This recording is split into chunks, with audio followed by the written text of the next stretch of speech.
바람 속에 먼지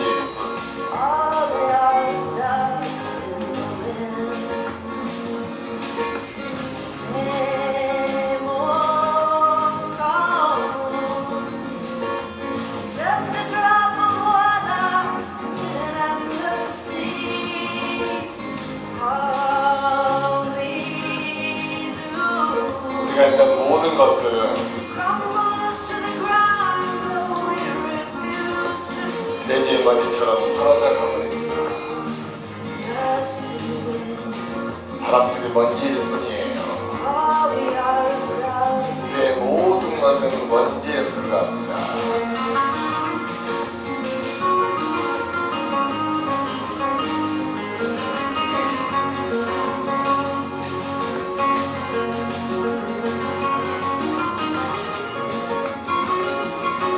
이 까매가 우리 선의 신동이님의 표시예요. 이건 신동이님이 제작했습니다.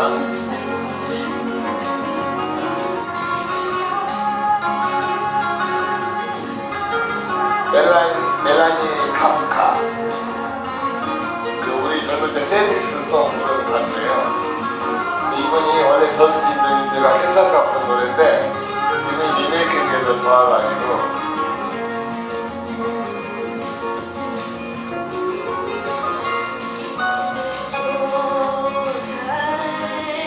집착하지 마세요. 목매지 마세요. 영원한 건 없어요. 모두 떠나버리죠.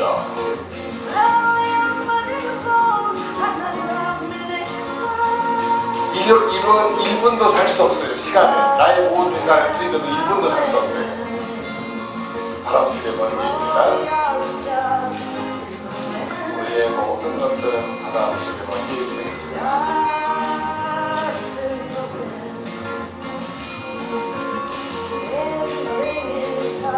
모든 것은 바람 속의 먼지에 불과해요.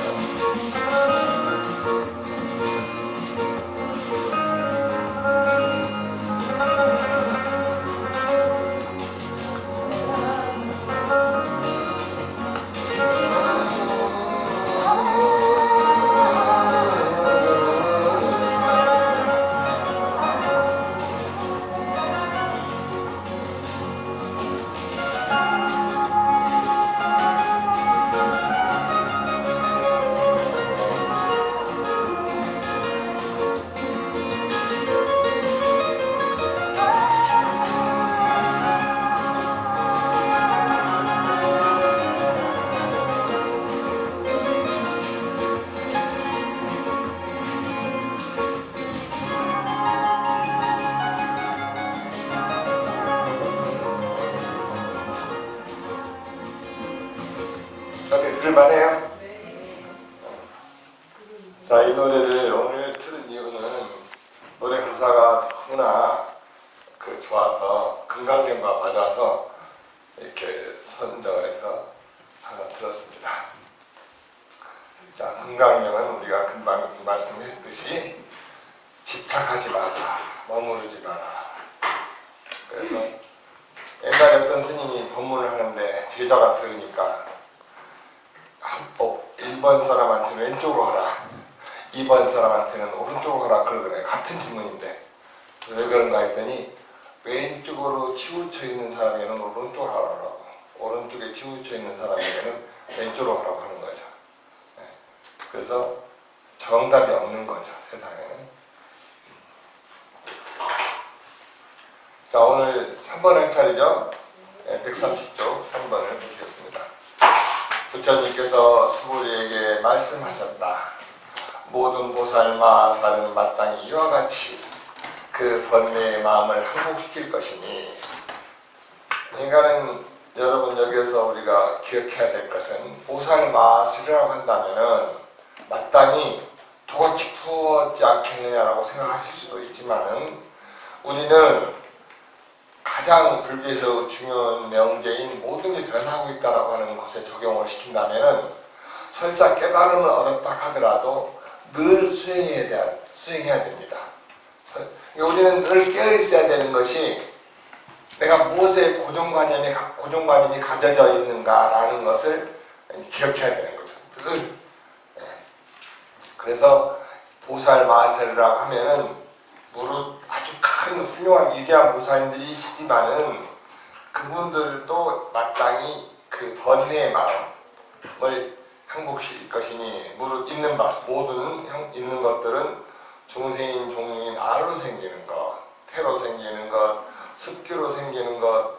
이제 여기에서는 저는 어떻게 이것을 보았느냐 하면은 우리는 어머니의 그 자궁에서 이렇게 형상이 있는 채로 태어났죠. 근데 생기는 것까지도 다양한 이렇게 다른 스타일로 태어난다.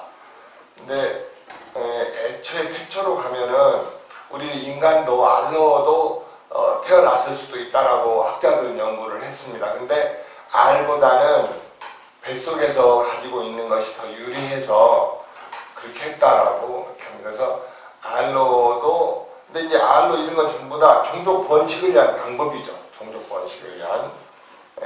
저는 이 부분에서도 아프리카나 그런 데서는 사슴 종류인 그 축생들이 태어나자마자 달리기를 시작합니다. 또 뱀 같은 경우는 알을 까는데 알을 까서 떠나버리는 경우가 있습니다. 그 스스로 혼자 예를 들면 거북이 같은 경우는 그렇죠. 모래밭에다가 알을 까 놓으면은 스스로 부화해서 삶을 찾아가야 됩니다. 이렇게 즉 이런 거는 무엇을 의미하느냐? 우리 사람들도 자식을 낳아서 수년을 이제 뒷바라지하고 그러는데 어느 선 예를 들면은 거북이가 바다로 나갈 수 있는 힘이 있을 때, 또 자식이 혼자 자립할 수 있을 때가 되었을 때는 더 이상 부모로서의 집착을 갖지 않아야 되겠다. 너무나 오랫동안 AS를 하면은 의지력이 약해져서 자립을 할 수 없는 경우도 생기니까 그런 걸 우리가 여기서 한번 배웠으면 좋겠습니다. 그래서 이제 이런 것들은 이 세상에 생명들이 다양하게 나타날 수 있다라는 것을 표현해 놓았습니다. 즉 이런 것들은 이 부분도 또한 부처님께서 우리의 고정관념 중에 하나를 깨어주기 위한 표현으로도 볼 수 있죠. 또 생각이 있는 것, 생각이 없는 것. 우리가 같이 대화를 해도 가끔 이런 생각을 하잖아요. 이 사람이 생각이 있는 거야, 없는 거야, 라고. 워낙에 다양하기 때문에 이제 이런 것들이 다 나와요. 근데 이거를 모두 다 내가 해탈의 열반, 거기 가로쳐놓고 무효열반이라고 한문으로 나와 있죠. 이때 그 무효열반은 무슨 얘기냐 하면은 눈꽃만큼의 번뇌의 찌꺼리가 남아있으면은 열반을 했다 하더라도 완벽한 열반이 아니라는 것이죠. 그래서 무효라고 하는 것은 찌꺼리가 눈꽃만큼도 남아있지 않은 열반이 무효열반이라고 합니다. 그래서 근데 또 이제 어떤 학자들은 우리가 육신을 버려야만 무효열반에 들 수 있다라고 얘기도 합니다. 이렇게 하여 한량없는 많은 중생들을 다 제도하지만 실로 한 중생도 제도된 바가 없느니라 했어요. 자 여러분, 왜 부처님께서는 실로 많은 중생을 다 제도하지만 한 중생도 제도된 바가 없다고 했을까요? 자, 우리 한번 받아봐요. 잘 받았어요. 자, 왜 그렇게 말했을까요? 질문한 사람한테 던지는 거예요. 질문을. 답을 말하라고. 자, 왜 했느냐면은 내가 저 중생을 제도했다라고 생각하면은 그건 찌꺼기가 나오는 거예요. 중생과 제도 대립자와 제도 한자가 있다고 하는 분리가 되잖아요. 자, 보세요. 도장을 딱 찍으면은 하나예요. 띄는 순간 둘이 돼버려요. 도장을 찍을 때는 하나인데 띄는 순간 둘이 돼요. 근데 하나여야 돼요, 원래는. 근데 우리는 하나에서 둘이 된 거죠. 둘이 되었기 때문에 하나로 가려고 하는 시도가 마음 공부하는 거고 수행하는 거고 깨달으려고 하는 것이죠. 그래서 여기에서는 부처님께서 제도된 바가 없다. 그래서 부처님은 정말 무주상으로 사셨구나 라고 하는 것을 엿볼 수 있는 것이죠. 무효가 되는 거예요? 네, 무효. 부처님께서는 이제 무효가 되시는 거죠. 유예는 지금 우리가 하는 게 부터 유예예요. 모든 게 남아있죠. 고정관념이 남아있고. 근데 이제 이 부분에서 이제 제가 여러 차례 강조를 했지만은, 이제 이거는 그 범일스님의 생각이겠죠. 우리는, 아까 이번에 강의 처음 듣는 분들 계시죠? 3기를 할 때 제가 여러 번 말씀드렸지만은, 3기가 세 가지에 기여한다는데, 이제 기후불 양족존, 기후불 양족존,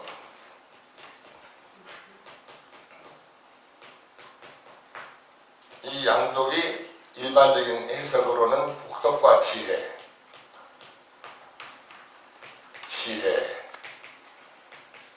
지혜라고 대부분 나와 있어요. 복덕은 우리가 살아가는데 뭐니 해도 복이 최고다.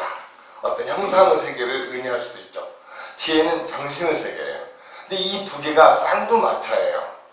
바퀴로 말하면 두 바퀴예요. 그래서 같이 어우러져 갈 때 원만히 갈 수 있지, 이것이 치우치면은 속물이 되는 것이고, 이 정신의 세계에 치우치게 되면은 형이 사악하는 사람이 되어버려서 조화를 이루지 못하죠.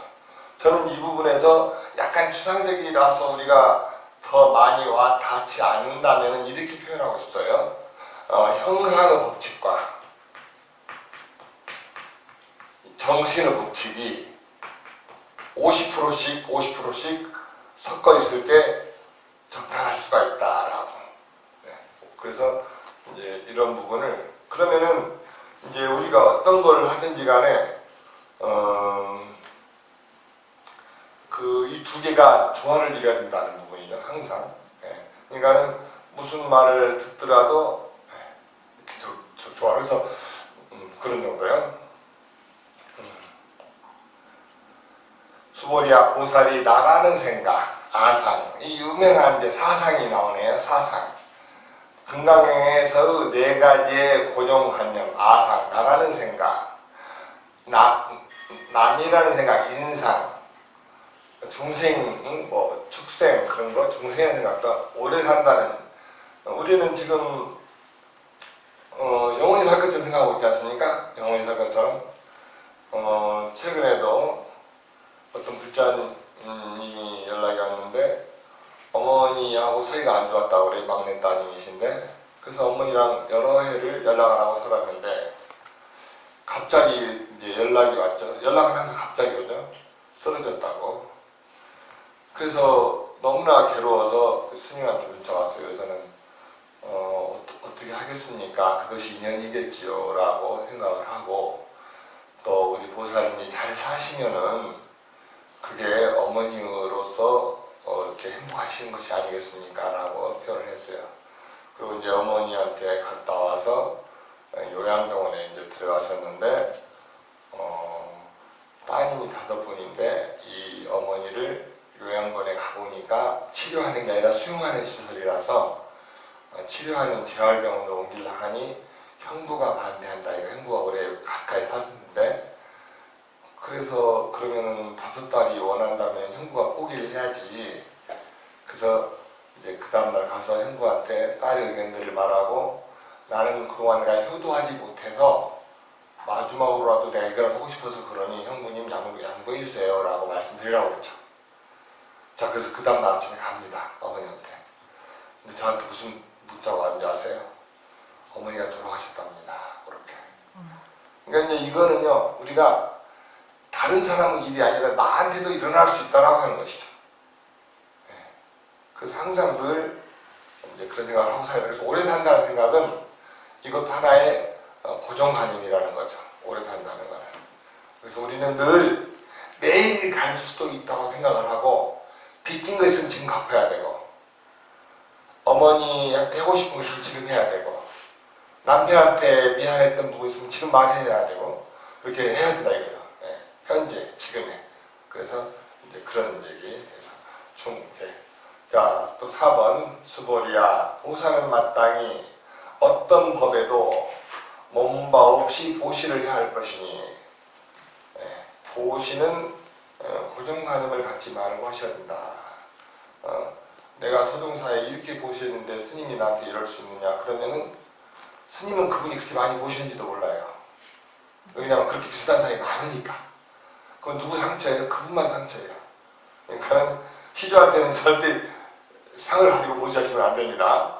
그래서 옛날에는 여기다 뭐라고 써붙인다 붙여나에다가 희사함, 기쁘게 버리라 이거예요. 기쁘게 버리라. 복자라고 하면은 복을 짓는 밭이라고 하니까 조금 부담스럽죠. 희사함, 기쁘게 버려라 그렇게. 그러니까 옛날 스님들은 여기에다가 복전함 쓴 스님과 희사함 쓴 스님의 의견이 있겠죠. 오지게 안 하면 복지는 마시기가 좀 쉬지 좀 하세요. 그래서 복전함. 근데 조금 부담스럽게 하니까 희사함으로 바꾸죠. 기쁘게 버리세요. 이렇게. 그러면 시비가 덜 될 것이다 라는 것이죠. 예. 그래서 아주 중요한 어떤 법이라는 것은 무엇에도 머물지 말고 보시를 해야 한다. 이른바 상에 머물지 말고 보시할 것이며, 상 뭐예요? 저기 뭐 부처님이 거룩하시니까 그렇게 그런 거죠. 또 법문이 좋으니까, 냄새가 향기로우니까, 오늘 밥이 맛있으니까 이런 것에서 초월해야 된다 이거죠. 예. 그거는 전부 다 내 주관적인 나의 상이라는 것이죠. 수보리야 보살이 마땅히 이렇게 보시하여 상에 머물지 말 것이니 왜 그러냐 하면, 만일 보살이 상에 머물지 않고 보시하면 그 복덕은 가히 생각으로 헤아릴 수 없느니라. 그러니까 고정관념 없이 보시하는 것은 생각으로 그것이 얼마나 많은지를 헤아릴 수 없대요. 수보리야 너는 어떻게 생각하느냐? 동쪽 호공을 생각으로 다 헤아릴 수 있겠느냐라고. 이제 부처님께서는 이때 이 법문을 하실 때 허공을 비유를 하셨네요. 또 항아를 비유하는 데도 나오죠. 항아. 이게 어떤 분이 이렇게 말해요. 항아를 비유할 때는 아마 강을 보시면서 설법을 하셨나 보다. 허공을 비유할 때는 좀 높은 동산에서 하셨나 보다라고 이제 추정을 하는 사람도 있더라고요. 여러분 어떠세요? 동쪽을 허공을 헤아릴 수 있습니까? 불가능하죠.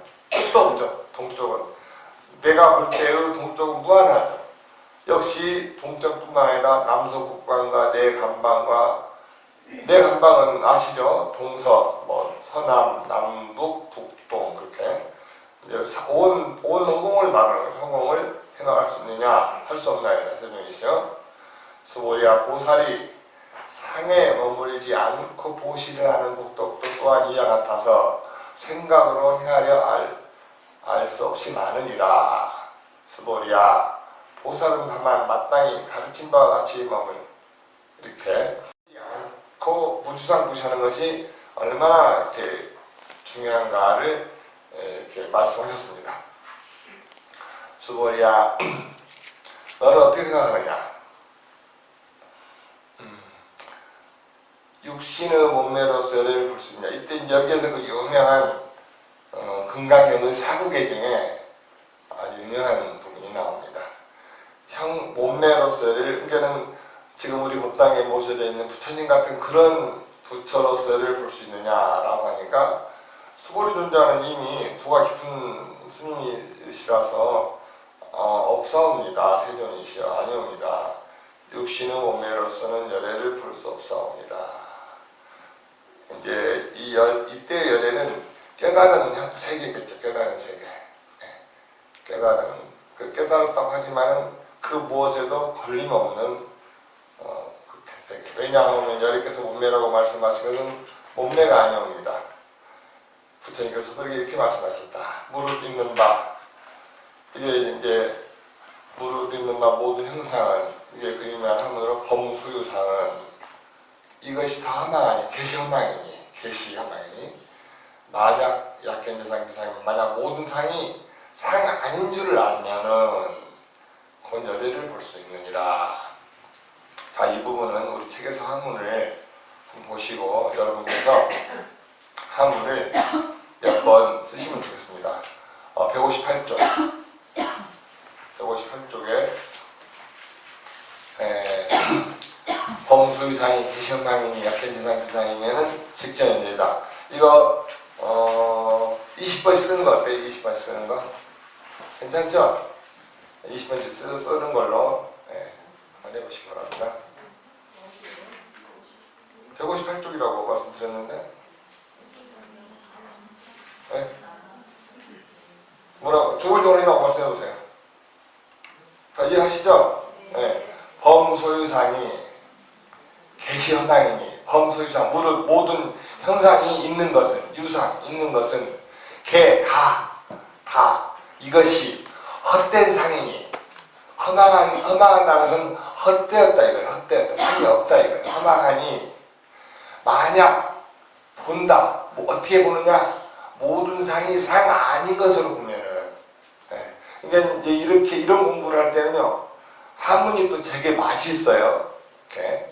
만약 본다. 어떻게 모든 상이 상 아닌 것으로 본다면은 즉시 본대요. 뭐를? 부처님을 열애를 바로 본대요. 근데 여러분 어때요? 지금 보이십니까? 보이시죠? 그러니까는 이제 보여도 이것이 허망하다고 보면은 바로 열애라고 하는 것이죠.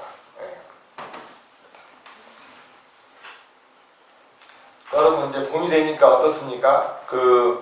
즐겁습니까? 이렇게 막 할 일도 많고 재밌고 그렇죠?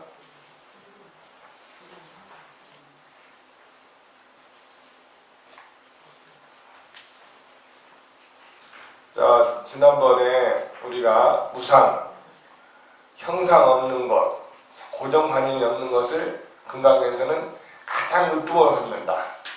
무엇도 고정관념 갖지 말라. 그래서 이제 이 부분에 있어서 우리가 도를 닦는 것, 불교를 공부하는 것, 절에 다니는 것은 깨는 작업을 하는 거다. 깨는 작업. 무엇을 깨요? 고정관념을 깨는 것이죠. 그러니까 이제 이런 공부를 하면은 우리 불자들이 강해집니다. 예를 들면은 여러분 처음에 이제 절에 올 때 어때요? 스님들은 채식만 할 것이다 라고 믿잖아요. 근데 또 스님들은 나이키 신발도 안 신을 줄 알았잖아요. 근데 저는 나이키 신발 입고 신발 입고 일주일간 절에 안 오는 청년도 봤거든요. 그러니까 그 사람은 스님 하면은 책에 나오는 대로 뭐 고무신만 신어야 되고 그렇게 고정관념이 쌓여있다는 거예요. 근데 어느 날 나이키 신으니까 어찌 이런 일이 깨진 거예요. 그래서 이 무상이라 하는 것은 고정관념을 갖지 말라. 이것이 가장 으뜸 가는 법칙이다라는 것이 이제 금강경에 또 머물지 마라. 우리는 머물려고 해요. 우리는 누구를 방문하고 머물려고 해요. 이사하기가 쉽지가 않죠. 근데 그 머무는 게 없는 것을 몸으로 삼는다. 참 어찌 보면 어려운 얘기죠. 정말. 또 묘한 게 있대요. 근데 묘한 게 어떻게 묘하냐? 설명할 수가 없어요. 어떻게 말할 수가 없어요. 근데 이것을 활용하는 거예요. 이걸 활용하는 거. 그러니까는 묘한 거는 있어도 없고 없어도 있는 것이 묘하다고 표현할 수 있겠죠. 그래서 이것이 금강경의 세 가지 아주 중요한데 이 말은 육조 해능 스님께서 하신 말씀이다. 자, 오늘은 제가 여러분에게 이제 이 세상은 유혹의 세상이다. 유혹의 세상이다.